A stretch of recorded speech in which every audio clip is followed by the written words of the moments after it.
श्रीनगर में बढ़ती सर्दी के बावजूद सैलानियों में जबरदस्त उत्साह। सैलानियों ने की शिकार की सैर।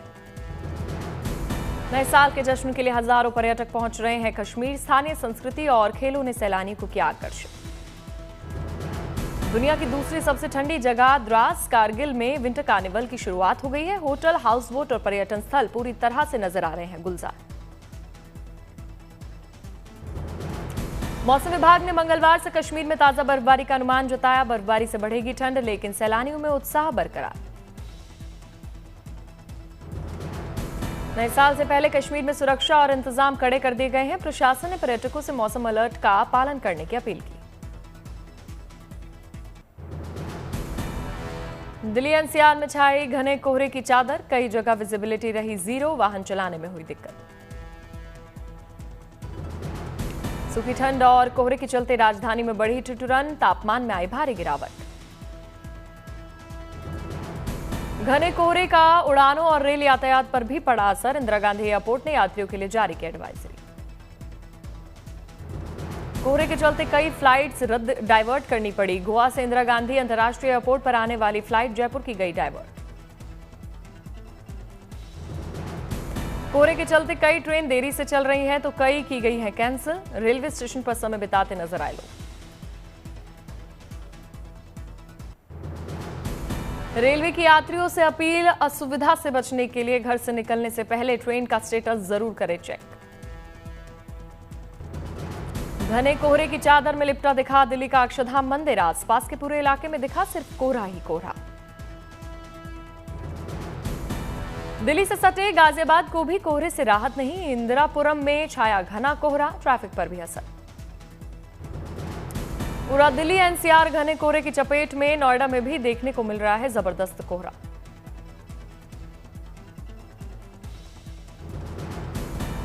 कोहरे को लेकर मौसम विभाग की चेतावनी। अभी फिलहाल कोहरे से नहीं मिलेगी राहत। ठंड बढ़ने की संभावना।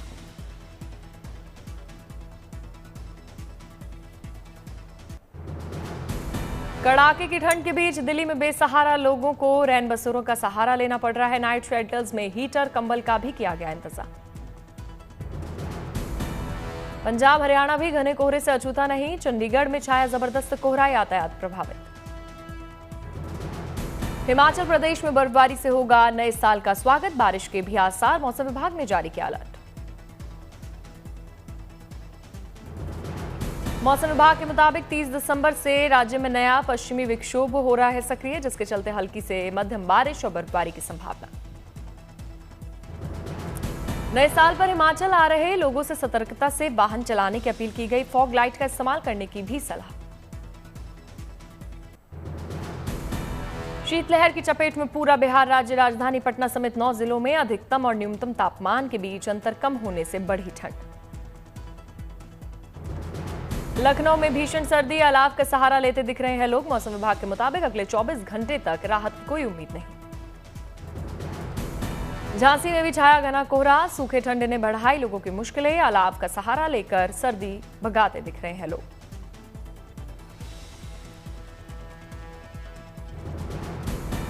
झांसी में तेजी से गिर रहा है पारा। विजिबिलिटी पर भी असर। दिन के समय लाइट जलाकर गाड़ी चलाते दिखे लोग। हरियाणा पर भी कोहरे की मार। रोहतक में छाया घना कोहरा। गाड़ियों की रफ्तार पर लगा ब्रेक। अलाव का सहारा लेते दिखे दो।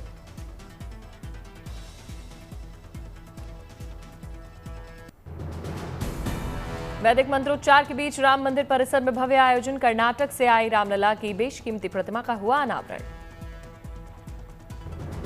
श्री राम जन्मभूमि तीर्थ क्षेत्र ट्रस्ट के महासचिव चंपत राय ने प्रतिमा का अनावरण किया। अयोध्या के यात्री सुविधा केंद्र में स्थापित की गई 30 करोड़ रुपए मूल्य की ये प्रतिमा। राम मंदिर निर्माण के बाद अयोध्या में धार्मिक, सांस्कृतिक और पर्यटन गतिविधियों से निरंतर हो रही है वृद्धि। उसी श्रृंखला की एक और ऐतिहासिक कड़ी मानी जा रही है स्वर्णिम प्रतिमा। इस प्रतिमा के दर्शन से भक्तों को हो रही है आध्यात्मिक शांति की अनुभूति। राम भक्तों में जबरदस्त उत्साह। बेंगलुरु से डाक के माध्यम से अयोध्या आई है यह प्रतिमा। प्रतिमा में शुद्ध सोने के साथ ही हीरे एवं अन्य बहुमूल्य रत्नों का प्रयोग।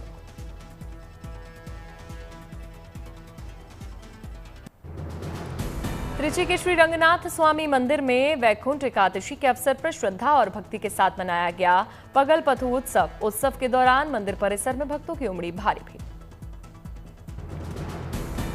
पुरी के जगन्नाथ मंदिर में सुबह से हो रही है भक्तों की भारी भीड़। आस्था के सैलाब से सराबोर पूरा मंदिर परिसर। पेरुंगुलम में रोजी स्टारलिंग्स और बाकी प्रवासी पक्षियों का अनोखा नजारा प्रकृति प्रेमियों के लिए बना आकर्षण का केंद्र। पेरुंगुलम झील में सैकड़ों पक्षियों की मनमोहक उड़ान। रोजी स्टारलिंग्स ने बढ़ाई इलाके की खूबसूरती।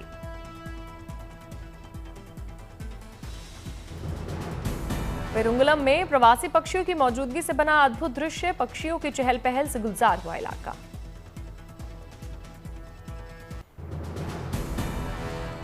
भारतीय नौसेना का INSV कौंडिन्य ओमान के लिए होगा रवाना। समुद्री राष्ट्र के रूप में भारत की ऐतिहासिक भूमिका का प्रतीक। 2 हफ्ते में 1400 किलोमीटर लंबी यात्रा पूरी करेगा INSV कौंडिन्य। 16 सदस्यीय दल इस ऐतिहासिक अभियान का हिस्सा। भारत की प्राचीन समुद्री परंपरा से रूबरू होगी दुनिया। ये जहाज केरल के कारीगरों ने पारंपरिक सिलाई तकनीक से तैयार किया है। महान नाविक कौंडिन्य के नाम पर रखा गया ये जहाज सांस्कृतिक धरोहर का प्रतीक। भारतीय नौसेना ने इसे मई 2025 में औपचारिक रूप से शामिल किया। Gujarat council of science and technology ने छात्रों के लिए रोबोफेस्ट गुजरात 5.0 राष्ट्रीय रोबोटिक्स प्रतियोगिता का आयोजन किया।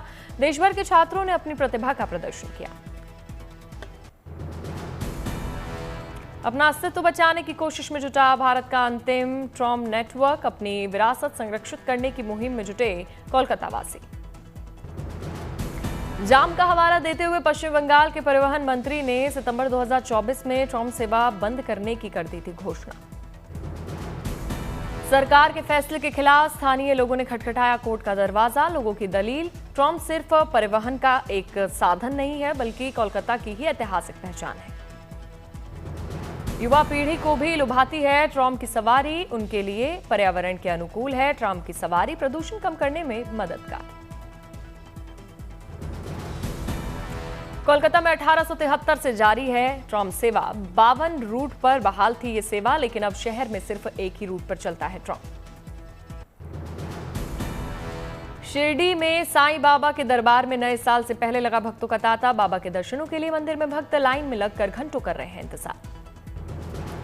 साईं बाबा के दरबार में श्रद्धालु लगा रहे हैं आरती और भजन।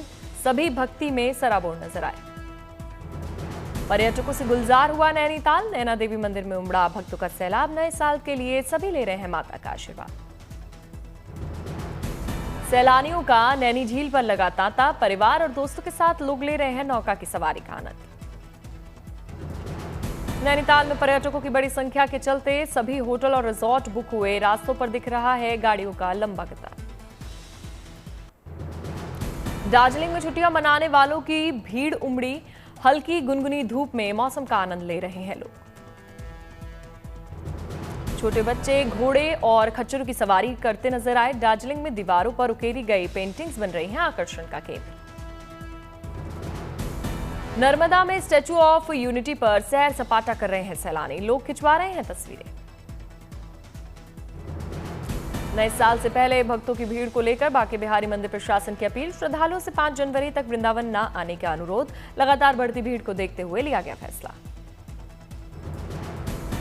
पहलगाम में सैलानी प्राकृतिक नजारों के बीच मना रहे हैं छुट्टियां। यहां पर लोग सर्द मौसम में घुड़सवारी का ले रहे हैं आनंद।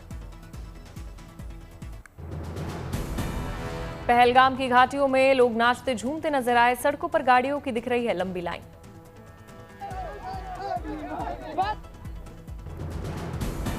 अकोला में एग्रोटेक 2025 का भव्य आयोजन हुआ। प्रदर्शनी में रंग बिरंगे फूलों ने मोह लिया सभी का मन। प्रदर्शनी में सजी धजी छोटी गाय बनी आकर्षण का केंद्र। कई किस्म के फल और ड्रोन्स भी हुए प्रदर्शित। लोगों को दी गई आधुनिक खेती की जानकारी। छोटे बच्चों ने बैलगाड़ी की सवारी की। कई ट्रैक्टर भी किए गए प्रदर्शित। प्रयागराज में पुष्प प्रदर्शनी का हुआ भव्य समापन। बड़ी संख्या में लोगों ने देखे एक से एक मनमोहक फूल।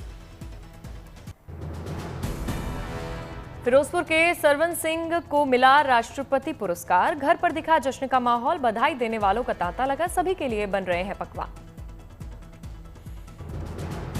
मोरबी में 17वें हॉर्स शो का समापन हुआ। मैदान में घोड़ों ने दौड़ में जमकर दिखाया दमखम। बड़ी संख्या में घुड़दौड़ देखने के लिए शो में आए लोग, विजेताओं को किया गया सम्मानित। अंगुल में केंद्रीय मंत्री धर्मेंद्र प्रधान ने सफाई अभियान में हिस्सा लिया। केंद्रीय मंत्री ने सड़कों पर लगाई झाड़ू। श्रीनगर में एनजीओ और ट्रैफिक पुलिस ने नियमानुसार गाड़ी चलाने वालों के लिए चलाया सराहना अभियान। साथ ही दूसरे लोगों को नियमों का पालन करने के लिए प्रेरित करने का उद्देश्य ये है। उधमपुर में मंत्री जावेद अहमद डार ने मेगा किसान मेले का शुभारंभ किया। मेले में आए बड़ी संख्या में लोग। मेले में लगे कई उत्पादों के स्टॉल्स, लोगों ने देखे कई तरह के फल, फूल और दवाइयां। शिमला में हिमाचल फाइट चैंपियनशिप सीजन 2 का हुआ आयोजन। रिंग में खिलाड़ियों ने जमकर दिखाया दमखम। कई राज्य के खिलाड़ियों ने प्रतियोगिता में लिया हिस्सा। युवाओं के बीच मिक्स्ड मार्शल आर्ट्स को बढ़ावा देने की कवायद। रेवाड़ी में केंद्रीय मंत्री इंद्रजीत सिंह ने एमपी खेल महोत्सव का उद्घाटन किया। मंत्री ने खिलाड़ियों से मिलाया हाथ, सभी का बढ़ाया हौसला। लोक कला मंच में हुआ कीर्तन कॉन्सर्ट। वाद्य यंत्रों की धुन पर गायकों ने गाए भगवान कृष्ण के भजन समेत तमाम गीत। बड़ी संख्या में कॉन्सर्ट में शामिल हुए लोग मधुर गीतों पर नाचते झूमते दिखे लोग।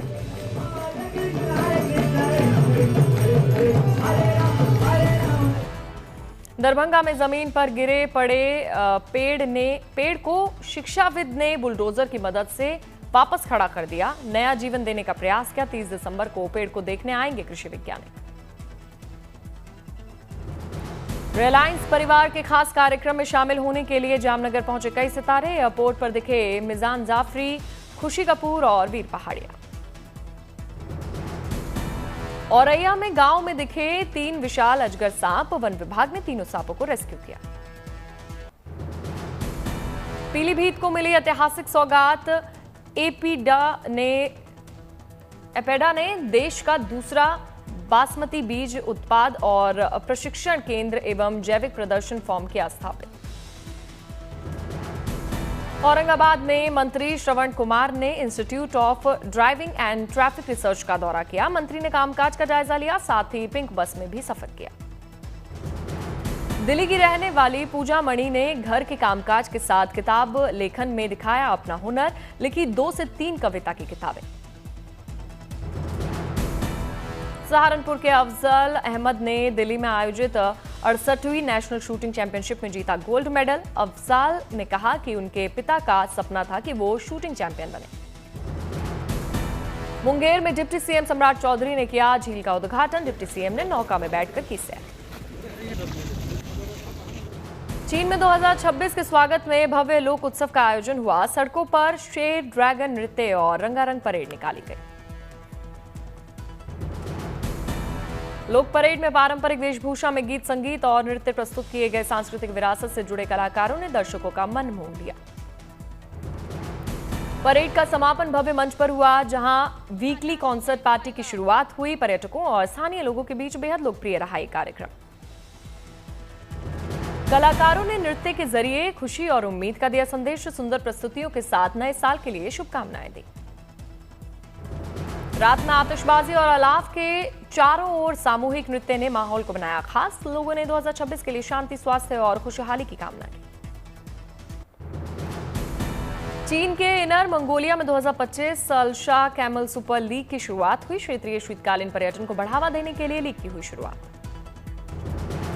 अल्शा कैमल सुपर लीग में ऊंट रिले रेस, पोलो और तीरंदाजी शामिल। मार्च 2026 तक 3 स्थानों पर होंगी ये प्रतियोगिताएं। उद्घाटन मुकाबलों में 24 टीमों और 1000 से अधिक ऊंटों ने लिया भाग। दर्शकों में खेल को लेकर भारी उत्साह देखा गया। अल्शा क्षेत्र में 1,74,000 ऊंट है मौजूद। ये चीन की कुल ऊंट आबादी का लगभग 1/3 हिस्सा। पर्यटकों ने ऊंटों की ताकत और स्थानीय खान पान की जमकर तारीफ की। आयोजन से सर्दियों के पर्यटन को नई पहचान मिली।